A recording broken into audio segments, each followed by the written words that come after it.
Bismillahirrahmanirrahim. Assalamualaikum warahmatullahi wabarakatuh. Alhamdulillahilladzi arsala rasulahu bil huda wa dinil haq liyudhhirahu kulli wa kafa billahi syahida asyhadu la ilaha illallah wahdahu la syarikalah wa asyhadu anna muhammadan abduhu wa rasuluhu la nabiyya ba'dahu. Rabbi shrah li sadri wa yassir amri wa hlul 'uqdatam min lisani yafqahu qawli bizidna ilman warzuqna fahman wa amalan taqabbalan amin allahumma amin. Alhamdulillah kita bertemu lagi di kajian fikih muamalah. Kita sekarang masuk bab baru, bab rahn atau bab gadai. Ya. Ini adalah bagian yang juga menjadi keterkaitan dengan bagian-bagian lainnya dalam bab muamalah. Kenapa? Karena gadai biasanya terkait dengan nanti dengan hutang piutang, atau gadai juga nanti terkait dengan masalah juga jual beli. Ya. Jadi ini kaitannya juga nanti dengan bab-bab lain dengan pada bab fikih muamalah yang sebelumnya kita sudah bahas. Ya. Kita bicara masalah definisi. Ya. Jadi definisi gadai secara bahasa itu disebut sebagai al-habsu. Ya. Al-habsu, gitu ya, al-habs. Ya. Al-habs ini artinya adalah menahan.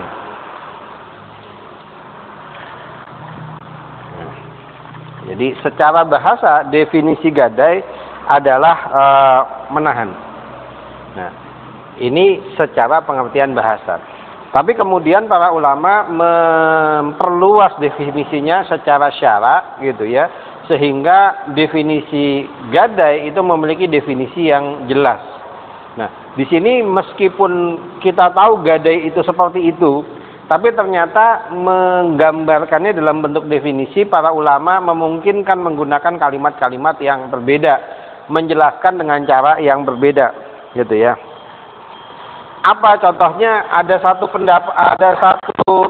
definisi yang disampaikan para ulama, dikatakan yang namanya gadai adalah menahan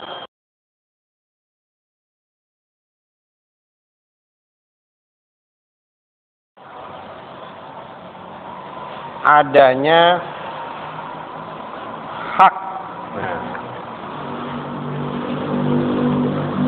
yang memungkinkan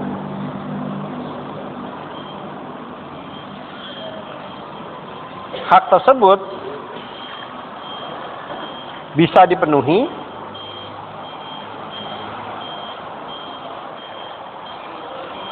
dari sesuatu itu. Nah, ya. Jadi ini definisi pertama yang namanya gadai. Gadai adalah menahan sesuatu karena adanya hak. Ya. Kita tahu umumnya yang namanya gadai itu kemudian adalah menahan benda, ya. Nanti ada pembahasannya yang boleh ditahan apa, gitu ya. Menahan sesuatu karena adanya hak. Misal si A, ya, itu punya hak terhadap si B, gitu ya. Karena ada hak tersebut, maka si A itu bisa meminta sesuatu untuk ditahan, kan bahasanya gitu ya. Yang di sini jelaskan, yang memungkinkan hak tersebut itu bisa dipenuhi dari sesuatu itu. Contoh paling umum yang namanya gadai itu berlaku pada hutang piutang, betul ya? Umumnya berlaku pada hutang piutang. Contoh, si B meminjam uang kepada si A. Ini contohnya. Berarti si A punya hak, ya. Uangnya ada di si B kan, berarti hak dia ada di si B. Maka si B itu bisa memberikan jaminan untuk ditahan yang namanya gadai. Kan gitu ya. A memberikan hutang, B memberikan jaminan. Ada sesuatu yang ditahan, gitu. Yang memungkinkan hak tersebut, uangnya si A itu bisa dipenuhi dengan jaminan itu. Kalau si B ini nggak sanggup, nggak mampu, nyerah, sudah nggak lagi bisa bayar hutangnya, maka dengan adanya jaminan itu bisa digunakan untuk menutupi haknya si A, itu membayar hutang, gitu ya.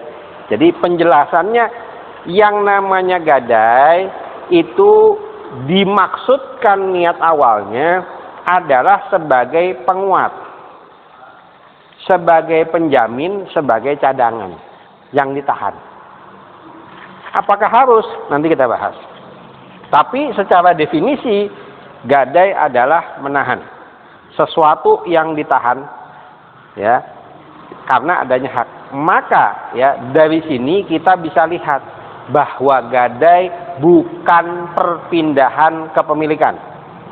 Ketika sebuah barang digadaikan, itu bukan berarti barang tersebut berpindah kepemilikan, tapi hanya kemudian ditahan karena adanya hak tertentu. Orang yang menahan barang, artinya memegang barang gadaian ini punya dia bukan? Bukan. Maka dia tidak boleh melakukan sesuatu seakan-akan dia yang punya. Kan begitu ya? Karena dia hanya menahan fungsinya, bukan memiliki. Nah ini yang bisa kita lihat dari sisi definisi. Definisi yang kedua, ini yang lebih detail lagi dari para ulama, adalah menjadikan, di sini dikatakan al-ain. Apa itu al-ain? Al-ain itu adalah harta fisik.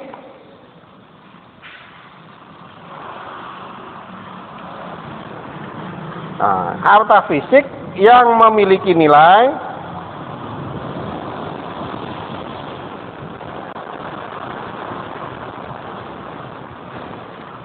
sebagai wasiqah.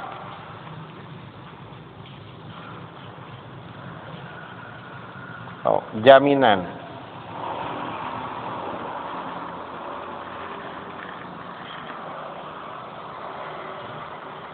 Ya.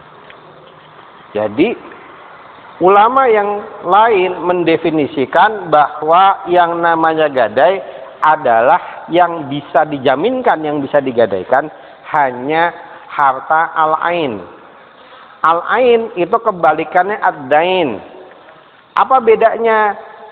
Al-ain itu adalah benda yang memang punya nilai. Itu al-ain, gitu ya. Kita punya motor itu al-ain, ya. Handphone itu al-ain, gitu ya. Yang dia memiliki nilai sebagai jaminan. Maka nggak sah meskipun itu harta tapi nggak ada nilainya. Apa contohnya harta yang nggak ada nilainya? Spidol, ini al-ain tapi nggak ada nilainya, gitu ya. Ini al-ain tapi nggak ada nilainya, sehingga nggak sah dipakai sebagai jaminan hutang, gitu ya. Kebalikan al-ain adalah ad-dain. Ad-dain itu yang bentuknya implisit. Nah, contoh paling gampang ad-dain adalah uang. Uang sendiri kan sebenarnya nggak punya nilai, sama-sama kertas, sama-sama ada kertas dengan ini, tapi dia bernilai karena ada jaminan. Maka ad-dain, uang, ya, itu tidak bisa dipakai sebagai sesuatu yang digadaikan. Jadi nggak ada ngutang gadein uang, gitu ya, nggak ada, gitu ya, nggak ada seperti itu maksudnya. Ini secara definisi ya. Maka yang namanya menggadaikan, dia harus barang fisik, gitu ya, yang memang punya nilai sebagai barang tersebut, yang nilainya memang layak dijadikan wasiqah, jadikan jaminan, ya. Maka kita tahu yang namanya pegadaian hanya menerima barang berharga, kan gitu ya. Nah, berharga atau tidaknya barang mengikuti situasi dan kondisi. Dalam Islam tidak didefinisikan yang disebut barang berharga apa sih, gitu ya. Kenapa? Karena secara urf, secara adat istiadat, secara kebiasaan, manusia akan memandang hal yang berharga itu berbeda mengikuti waktu, mengikuti zaman, mengikuti tempat, mengikuti kondisi. Itu akan berbeda. Contoh, bagi orang-orang zaman dulu, ya ini yang saya tahu ya, bagi orang-orang zaman dulu, mungkin orang yang hidup 50 tahun yang lalu, yang namanya punya kain batik itu al-ain. Kenapa? Karena kain batik itu berharga. betul ya, kalau tanya mbah-mbahnya, biasanya pasti cerita kain batik itu mahal, gitu ya, mahal, gitu ya, mahal. Biasanya begitu. Tapi sekarang kain batik paling jauh dijadikan gendongan kan gitu ya. Dijadikan gendongan, tambah lagi bau gitu ya. Maka al-ainnya, secara al-ainnya sama, tapi secara nilainya sudah terjadi perubahan, gitu ya, sudah terjadi perubahan. Contoh lagi misalnya yang kemudian berubah di masyarakat kita, yang dulu punya nilai, sekarang nggak ada nilainya, gitu ya. Dulu biasanya, ini salah satu yang punya prestis adalah ketika orang punya set semacam gelas pajangan, gelas-gelas yang satu set utuh gitu ya, itu kan wah sekali. Dulu seingat saya bahkan zaman-zaman dulu, mungkin zaman-zaman orang tua kita ada arisannya kan gitu ya, karena saking mahalnya nggak kebeli. Zaman itu gitu ya, tea set atau set gelas-gelas cangkir-cangkir yang bagus-bagus itu ya, itu dulu mahal sekali gitu ya. Tapi sekarang meskipun mungkin masih mahal ya, tapi nggak dianggap bernilai. Kenapa? Ada yang mau nggak nggadein itu, menggadaikan dengan jaminan itu? Nggak ada gitu ya. Dulu mungkin masih laku ya, dulu mungkin masih laku, sekarang sudah nggak laku. Maka berubahnya nilai jaminan mengikuti urf, mengikuti kebiasaan, mengikuti adat istiadat setempat. Yang penting syaratnya dia ada al-ain dan disepakati di masyarakat, disepakati oleh orang yang bertransaksi bahwa itu memang punya nilai yang layak sebagai jaminan. Artinya ketika kita bicara nilai yang layak sebagai jaminan kan juga jelas jamin apa dulu, gitu ya. Menjamin apa dulu? Saya mau beli rumah seharga 1 miliar ngutang, saya gadein handphone ya. Kira-kira masuk layak nggak sebagai jaminan? Enggak. Atau sebaliknya, gitu ya. Meskipun sebenarnya nanti ketika kita bicara boleh nggak boleh itu beda cerita. Ini kita bicara secara definisi. Atau sebaliknya, gitu ya. Saya mau kredit motor, misalnya gitu. Untuk jaminan, saya masukin sertifikat rumah saya yang seharga 2 miliar, misalnya seperti itu. Ya, ini juga sama gitu ya kondisinya. Jadi ada nilai yang tidak sepadan yang dilakukan. Tapi itu nggak menjadi masalah. Nanti kita bicara masalah boleh nggak bolehnya. Ini kita bicara masalah definisi dulu, gitu ya. Kita bicara masalah definisi dulu. Apa sih yang diminta dari nilai sebagai wasiqah? Nah, di sini para ulama memberikan sebuah penjelasan tambahan, yaitu sekiranya barang tersebut memungkinkan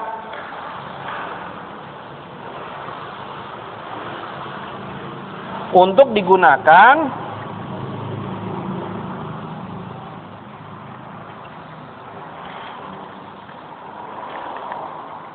membayar seluruh hutang atau sebagiannya.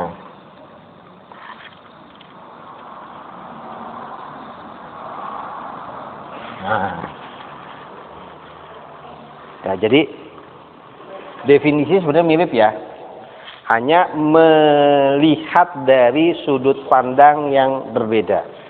Definisi ini bukan definisi yang bertentangan, tapi definisi yang saling melengkapi.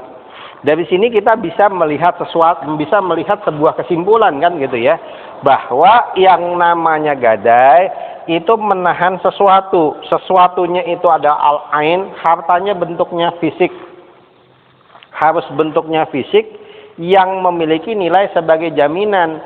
Artinya pantas sesuai dengan jaminan. Kenapa? Karena dijelaskan paling enggak kalau memang utangnya nggak kebayar, tanggungannya nggak kebayar, haknya itu nggak bisa balik, jaminan tadi, gadai tadi, benda yang dijaminkan tadi bisa bayar, bisa buat nutupin. Syukur-syukur nutupin seluruhnya, kalau nggak nutupin sebagian, kan gitu ya. Targetnya sebenarnya seperti itu, meskipun nanti ada klausul yang berbeda dengan sistem pegadaian dalam sistem kapitalis. Dalam sistem kapitalis, ketika seseorang berhutang, kemudian dia menjaminkan barang, menggadaikan barang, ketika utangnya itu jatuh tempo dan dia nggak bisa bayar, maka otomatis barangnya disita. Kan seperti itu kan? Otomatis dianggap kepemilikan barangnya pindah. Kan gitu ya? Biasanya seperti itu. Sehingga si pihak pegadaian yang megang jaminan itu berhak untuk menjual, mengelola dan lain sebagainya, memindah tangankan dan lain sebagainya untuk nutupin hutang. Dalam Islam nggak seperti itu. Kenapa? Karena definisinya adalah tetap menjadi milik si pemilik barang. Orang yang nahan, dia fungsinya hanya seperti orang yang dititipi sesuatu, bukan memiliki sesuatu. Meskipun dia punya hak, tapi hak dia adalah kembalinya apa yang dipinjam. Ya, yang dipinjam uang, hak dia adalah uang. Barang ini hanya sebagai wasiqah, sebagai jaminan, sebagai penguat saja, gitu ya. Maka kemarin kita kita di bab sebelumnya kita bahas mengenai ada yang namanya kafalah. Ingat ya, kafalah. Jadi bukan jaminan gadai. Gitu. Kemarin kita bahas kafalah. Kafalah itu adalah jaminan personal. Gitu ya, jaminan personal. Gitu ya. Misal contohnya si A punya hutang ke si B. Maka muncul si C, saya yang jamin hutangnya. Kan gitu ya. Ada yang seperti itu kan gitu ya. Biasanya nih umumnya aja ya, umumnya kita bicara ada anak yang punya hutang ke orang lain, maka orang tuanya biasanya jadi jaminan kan begitu ya. Biar saya orang tuanya yang jamin. Biasanya begitu, gitu ya. Kalau sebaliknya jarang kita temui ya. Ini contohnya. Maka orang tua tersebut menjadi kafalah namanya. Nah, jaminan bentuk kafalah apakah dia al-ain? Bukan. Ya, kafalah itu bukan jaminan gadai. Orang yang menjamin dengan dirinya tidak disebut gadai, disebutnya kafalah, gitu ya. Kenapa? Karena personnya ini, orangnya ini bukan al-ain, bukan harta. Manusia itu bukan harta, gitu ya. Manusia bukan harta, gitu ya. Nggak boleh diposisikan sebagai harta. Kenapa? Karena repot. Kalau nanti nggak bisa bayar, apa orang yang mau diserahin gitu, mau dijual? Kan nggak boleh juga ya. Ini jahiliyah. Jahiliyah seperti itu. Kalau orang itu dijaminkan, nanti ketika dia nggak mampu bayar hutang, maka dia jadi budak. Kan seperti itu zaman jahiliyah. Nah itu sudah nggak ada dalam Islam, gitu ya.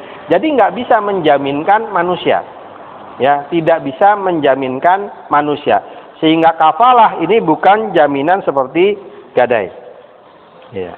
Nah, maka ini menjadi satu yang definisi yang bisa kita lihat. Sehingga kita bisa mendefinisikan bahwa gadai ini yang kita bahas skupnya ini. Dia bentuk jaminannya adalah harta fisik, punya nilai, biasanya urusannya hutang piutang. Nah, gimana kalau nggak ada jaminan? Nah, kembali lagi kaidahnya muamalah, ketika tidak sesuai dengan definisi ini, kita lagi bahas gadai. Ternyata nggak sesuai dengan definisi gadai, tidak otomatis nggak boleh, bukan. Tapi kita lihat, mungkin ini masuknya di bab lain, gitu ya. Misalnya kita hutang piutang, saya hutang piutang nggak pakai gadai, nggak masuk ini, saya berarti salah? Enggak, karena dalam Islam hutang piutang itu juga boleh tanpa jaminan, gitu ya. Hutang piutang murni, benar-benar pinjaman, gitu ya. Itu boleh, gitu ya. Qardun, gitu ya, itu boleh. Ad-dain itu boleh, nggak ada masalah, gitu ya. Nggak ada masalah, itu boleh tanpa jaminan. Mau ditulis boleh, jaminan lisan boleh, dengan jaminan fisik, barang fisik jadi gadai boleh, dengan jaminan manusia lain yang kita sebut kafalah boleh, gitu ya. Yang nggak boleh apa? Hutangnya ada ribanya, gitu ya. Hutangnya ada denda. Nah, hutangnya kemudian bertambah. Hutangnya kemudian jadi masalah. Yang seperti itu yang kemudian nggak boleh, gitu ya. Ini secara definisi. Maka kita harus pahami. Nah, Apa yang menjadi penting dalam sistem gadai ini, gitu ya? Gadai ini adalah sebuah akad khusus. Ya. Dalam Islam, dalam fikih muamalah, dalam bahasan muamalah ada yang kita sebut sebagai akad al-aini, gitu ya, akad al-aini. Ya. Apa itu akad al-aini? Adalah akad yang belum dianggap sempurna,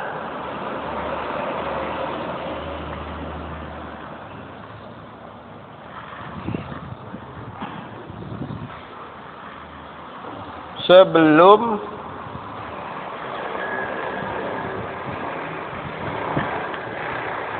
al-ainnya atau objeknya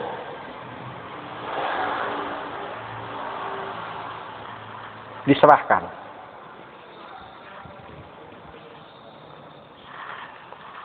Namanya al-qabd.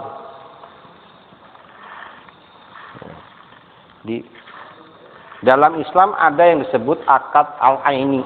Akad al-aini itu ada 5 macam nanti, gitu ya.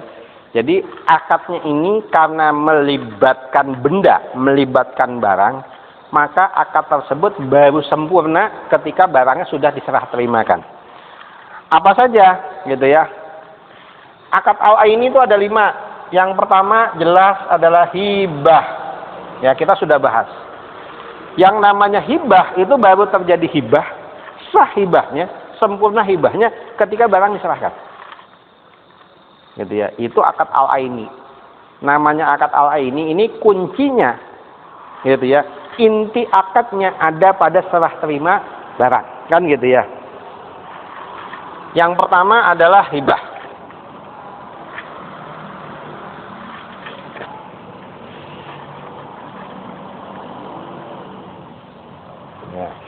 Hibah. Yang kedua adalah i'arah atau pinjam meminjam.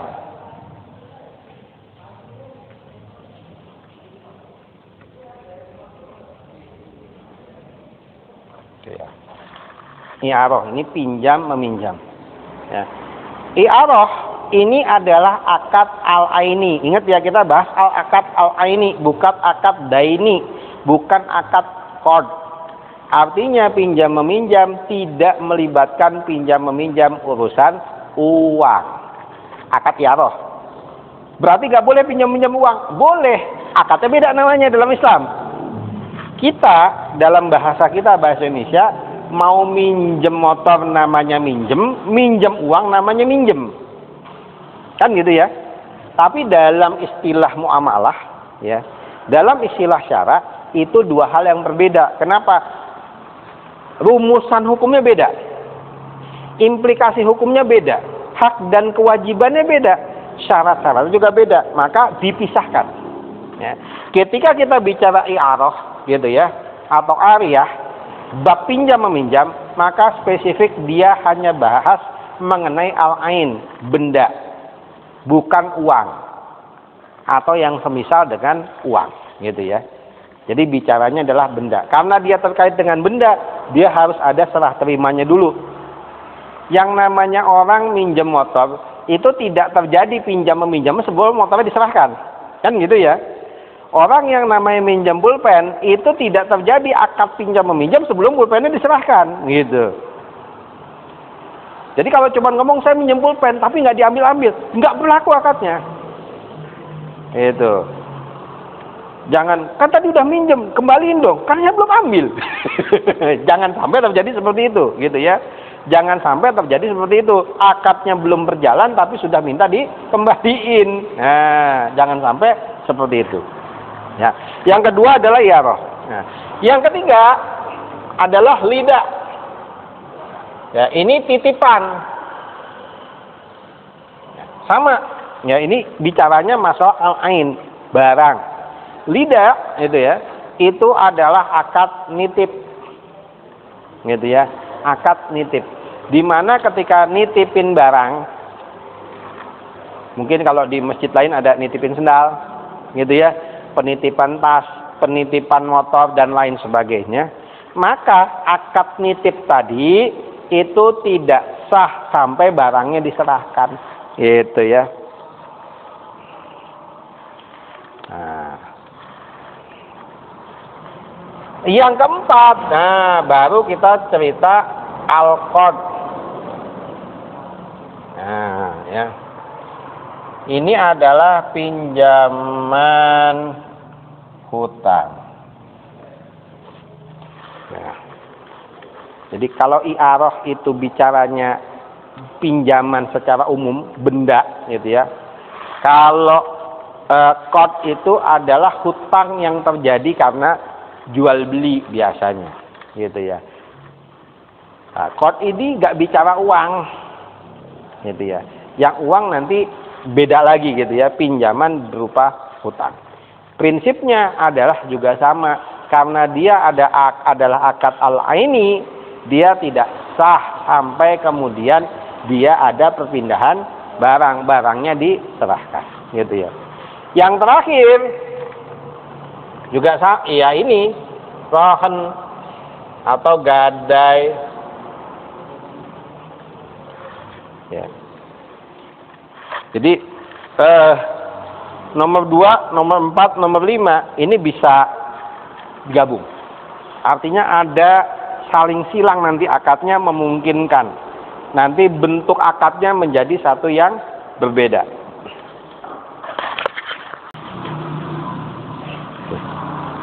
Oke, jadi yang namanya pinjam meminjam, yang namanya qard ya, i'arah, qard dan rohan itu hal yang memang urusannya dengan pinjam minjam, dengan utang, dengan tanggungan, bahasanya kan begitu ya, dengan tanggungan yang melibatkan benda atau barang tertentu.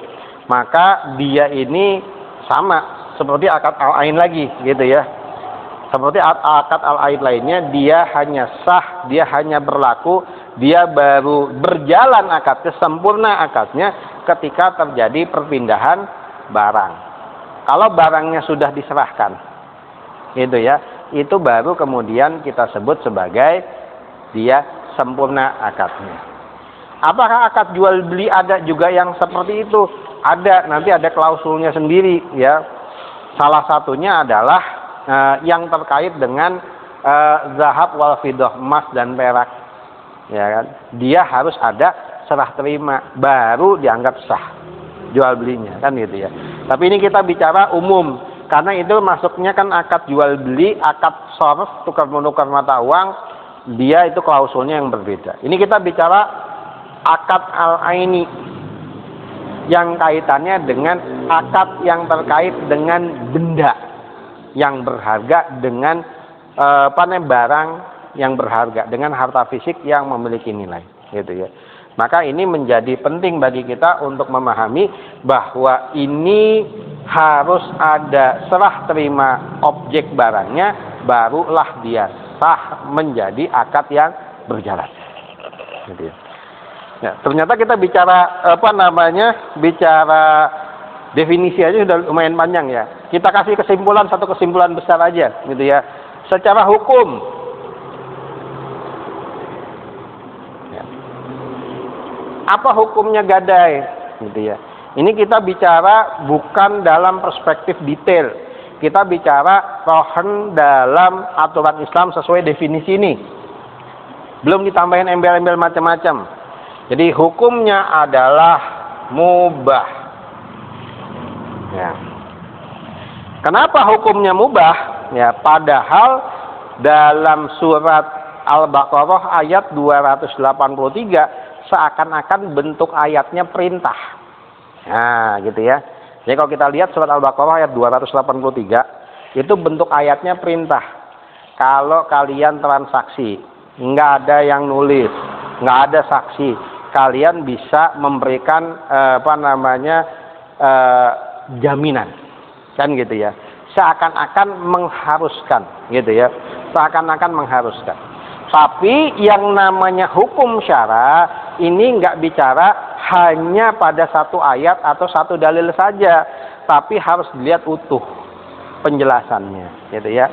Meskipun ada seakan-akan perintah, tapi kemudian dijelaskan dalam beberapa hadis, gitu ya.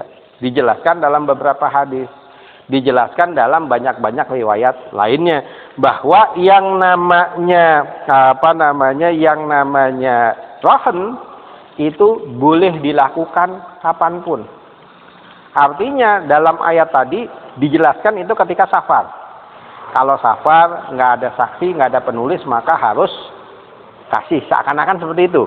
Padahal enggak, gitu ya. Maka para ulama mengambil kesimpulan yang namanya rohen, yang namanya gadai, hukumnya adalah mubah. Baik kondisinya orang sedang safar maupun tidak sedang safar, gitu ya. Sehingga hukumnya kembali kepada hukum asal bahwa dia adalah memiliki kemubahan. Artinya orang pinjam meminjam mau pakai gadai boleh, enggak juga enggak apa-apa. Gitu ya. Mau pakai gadai boleh, enggak juga enggak apa-apa. Kenapa? Karena kita akan melihat banyak sekali transaksi di zaman Rasulullah yang itu enggak pakai gadai, mesti pinjam-minjam. Atau justru pakai gadai tapi bukan ketika safar. Ya, kita ada riwayat yang cukup terkenal adalah riwayat di mana Rasulullah menggadaikan baju perangnya untuk beli gandum, ya. Karena ada riwayat yang terkenal sekali gitu ya. Rasulullah menggadaikan baju perangnya kepada seorang Yahudi, nanti ini jadi hukum. Gitu. Akad rohen itu nggak ada persyaratan harus sesama muslim. Kenapa? Karena Rasulullah mencontohkan bahkan kepada Yahudi untuk sekarung gandum. Gitu. Rasulullah minjem sekarung gandum, jaminannya adalah ini kan sebenarnya akad jual beli dengan hutang. Rasulullah beli gandum, ya contohnya gini ya, misalnya seseorang beli gandum, belum punya uang untuk bayar cash, bayarnya bulan depan. Apa dalam istilah kita di sini? Hutang kan ya, sebenarnya ya, hutang gitu ya. Tapi ini hutang dalam perspektif yang berbeda gitu ya, hutang dalam perspektif yang beda. Kenapa? Gini, bedanya i'arah dengan qard. Ya. Mirip dalam bahasa Indonesia, sama-sama pinjam minjem, ya. Bedanya adalah kalau i'arah, ya, pinjam meminjam. Ketika seseorang meminjam sesuatu, maka yang dibalikin benda yang sama, itu disebutnya i'arah. Minjem spidol ini maka dikembalikan spidol ini, namanya i'arah. Minjem motor dikembalikan minjem motor itu namanya i'arah. Tapi kalau ceritanya qard, pinjaman hutang, itu adalah pinjaman yang dikonsumsi, yang dimanfaatkan habis, digantikan dengan yang semisal.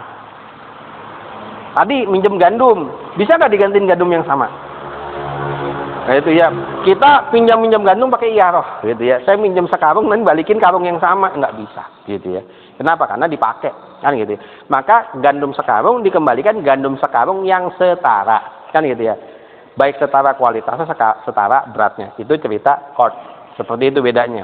Maka ketika seseorang itu berhutang gandum, saya bayar bulan depan, hutang ya disebutnya ya, hutang gitu ya. Maka hutang tersebut kan kadang butuh jaminan.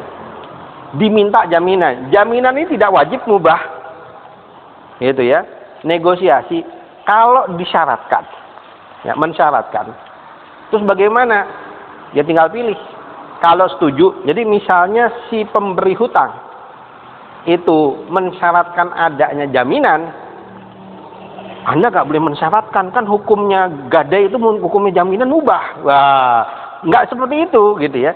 Ketika mensyaratkan maka dinegosiasi. Kalau Anda bersedia memberikan jaminan, silahkan jalankan akad itu. Kalau enggak ya sudah, nggak usah dilakukan. Boleh seseorang yang punya harta tadi gitu ya, yang punya hak tadi mensyaratkan adanya jaminan. Boleh, nggak ada masalah. Gitu ya. Seperti tadi, beli gandum, saya bayarnya nggak cash ya bulan depan. Jaminannya ini. Nah, gitu ya. Jaminannya ini. Boleh, nggak ada masalah. Gitu ya. Baik kondisinya safar ataupun tidak safar. Tidak ada jaminan juga boleh. Gitu ya. Jadi itu hanya pilihan. Kita sebenarnya sudah bahas di bab sebelumnya ketika kita bahas bab jual beli, bab hutang piutang, maka kan kita bahas hutang piutang itu ada berbagai macam bentuk. Ada hutang piutang yang itu tradisional, cuma omong-omongan saja, percaya dengan omong-omongan. Itu gaya pertama. Gaya kedua, hutang piutang dengan saksi. Ya, ada saksinya, ada orang ketiga, itu hutang piutang. ada saksinya. Bentuk ketiga, hutang piutang dengan catatan tertulis. Ya. Yang keempat, hutang piutang dengan jaminan atau gadai. Bentuknya 4 macam itu, gitu ya. Keempat-empatnya boleh digabung, boleh, nggak ada masalah. Ya, ada saksinya, tertulis tanda tangan, ada jaminannya, boleh, nggak ada masalah. Gitu ya.